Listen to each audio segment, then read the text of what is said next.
Hi, I'm Josh Ibarra, and this is my video for Module 3 for EDL 853.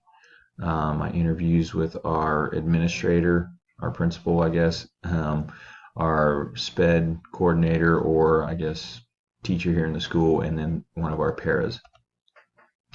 When looking at child finding procedures, talking to the principal, he basically said that, when it comes to trying to identify kids that may be in need of special education, whether that's with an IEP or through the gifted program or even our at-risk program, it's a matter of talking to the teachers. The teachers have to make the plan um, because they're going to see them before anybody.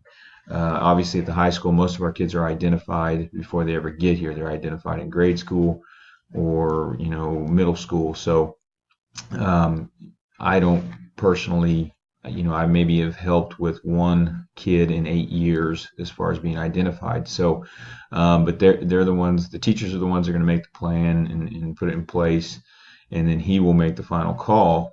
The paras basically they're kind of not involved a whole lot. Now, if they happen to be in a classroom and notice a kid that isn't one of theirs, then they might be able to put their input in, saying, "Hey, this kid might need some help." And our parents are very good about helping, kids even if they don't have IEPs. They're very good about moving around the classroom and helping out and helping the classroom teachers out. As far as a SPED teacher, they're going to do the final testing and do all the legal stuff that has to be done to make sure that this is qualified. Now, obviously, throughout all of this, parents would be contacted as well. But test the kids. The testing of the kids is going to be done by the SPED teacher, coordinator, whatever you want to call it, and then they go from there. What is the hardest role of your job? Our principal said the hardest role is trying to delegate time so that all kids get the same amount of time with things. You have so many different levels of learning, and I understand that from being, in a classroom. It's tough to do that. And our principal has been in the classroom. He was in the classroom for a lot of years. But making sure that everybody has a fair chance and the right resources and time to get things done. As far as paras, dealing with behaviors that the public sees, sometimes it's different. So the perceptions, and it works both ways here. Sometimes they are angels in class. They work really hard in class. They work really hard for their paras, and then in the community they kind of act out. And then other times they're very good at putting on a good show out in the community and looking good. But whenever they're in school, they can be very, very disruptive. And the paras are the ones on the front line dealing with this a lot of times. So just understanding that. The SPED teacher, maintaining a balance of how much to help the kids. What is help and what is enabling? I think that is a big thing. And then making sure that the paras understand that, making sure that the classroom teachers understand that. These kids are capable of doing more than some of them will lead you on to believe. So making sure that they understand it. And then on the gifted side of things, which I forget about a lot of times, what is challenging to them? How to challenge these kids on a daily basis? What aspect of the job is the most rewarding?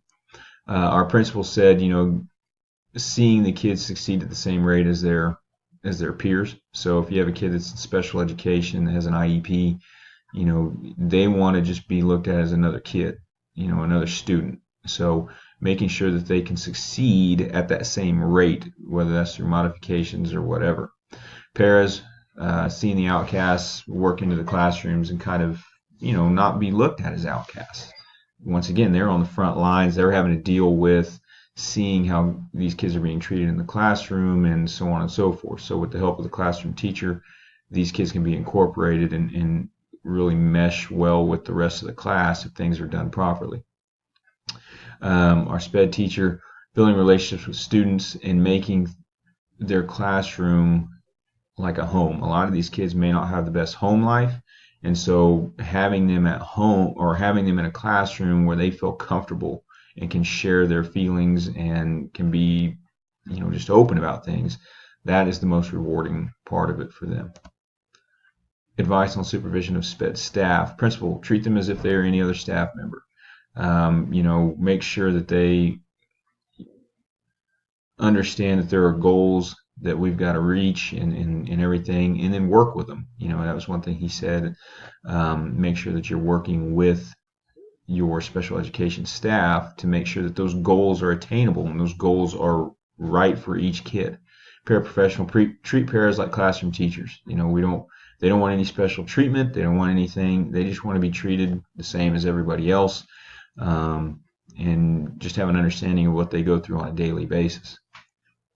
SPED teachers, work with them, make sure that there are set goals that everyone is trying to accomplish. I think the SPED teacher really sees the big picture here. Sometimes it's easy for the principal to get wrapped up in, I guess, a bigger picture of seeing all the students, whereas the SPED teacher is looking at theirs first, and then how can you make them be a part of the whole situation, the whole school.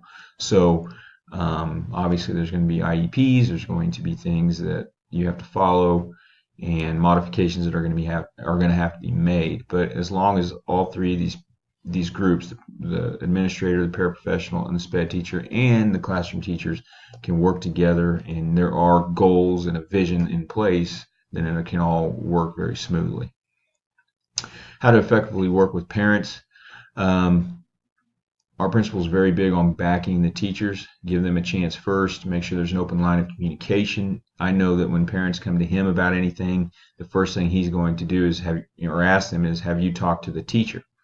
Whether that's the SPED teacher or the classroom teacher. So, keep those lines of communication open. He encourages us to be very open with our communication, make sure we communicate with parents anytime there's an issue in the classroom with the kid. Paraprofessional, let the teacher do the talking. That's what they're paid to do, and then help when needed. Our paras are extremely good about just kind of hanging back, and then once the teachers are done doing their explanation, their lecture, then they go and ask their kids that they have in that class, do you have any questions? Do you need any clarification? Where are we at with this? The biggest thing for them is keeping kids on task and organized. But as far as dealing with parents, our paras probably don't deal with the parents quite as much because the SPED teacher handles the IEP meetings, and the staff members handle the student-led conferences, and the principal handles probably the bigger stuff. So the paras are kind of in the background there, but our community is very small, so they know everybody, and they do run into them, and they do talk, as much as they can. SPED teacher, parents want what is best for their kids, so make sure that's always a priority. And once again, it's all about communication, and they have the IEP meetings, they're on the phone with parents constantly, making sure that those IEPs are staying up to date, making sure there are goals in place, making sure all the legal stuff is down and good to go. And we have two of the best SPED teachers I think anybody can have. They're very understanding. They work very well with the kids. They work very well with the parents. So, and they're both from this area or been in this area for a long time. They know everybody around here, so it works out really well. Working with teachers and special education. Our principal said both are stubborn. Don't choose a side until you have to legally. So he would prefer that we work things out between us and the SPED teacher. And if there's no reason for him to be involved, don't involve him. If I have as a teacher, if I have an issue with what's going on with the special education department or with the kid in that department, then I will go to that special education teacher first, or they will come to me if they have an issue with what's going on in my class. And then if it can't be settled that way, then maybe we get the administrator involved. But just having an understanding, once again, communication. Paras, teachers typically want what is best for all kids, not individuals. So, and we don't always know the full story like the paras and the special education teachers do. They develop much closer relationships with them than we do as teachers. So they're with them more. They know their IEP a lot better. It's just one of those things that sometimes the parents have to come to me and say, well, so-and-so had a rough day or a rough night last night. And then once they tell me that, then it makes, because sometimes I'm like, why is this kid sleeping in class? Why is this kid not paying attention? Why is he being disruptive? He's not usually like this. Well, then they can inform me a little bit as to what happened. Okay, he had a rough night. And even if they just tell me that, then it's easier for me to work with. SPED teacher. Parents are easier than teachers. Parent wants what's best for the kid. Teacher wants what's best for the class. But I think that when I agree with this, we do want what's best for the class, but that being said, what's best for the class may be what's also best for the individual. So we are always working. I've never really had an issue modifying tests or modifying homework or modifying anything in the past. Now with project-based learning, which I'm using now, I believe the modification is up to the kid, and I give them a lot of leeway on this. And so they can learn this stuff basically however they want to learn it. But in the past, with modifying tests and homework and study guides, I never had an issue with that. And a lot of times I would just give the test to the special education teacher, and then they would do the modifications themselves because they knew the kid better than I did. They knew the IEP better. But if not, I would do the modification, or I would tell them, okay, here's the test. I don't care if you get rid of one of the 4 multiple choice answers, or I don't care if you do a word bank for this section. So I never had any issues here, but some of the teachers have a hard time because they feel like these kids are just getting answers from the paras or just getting answers from the special education teachers, and that's not the case usually.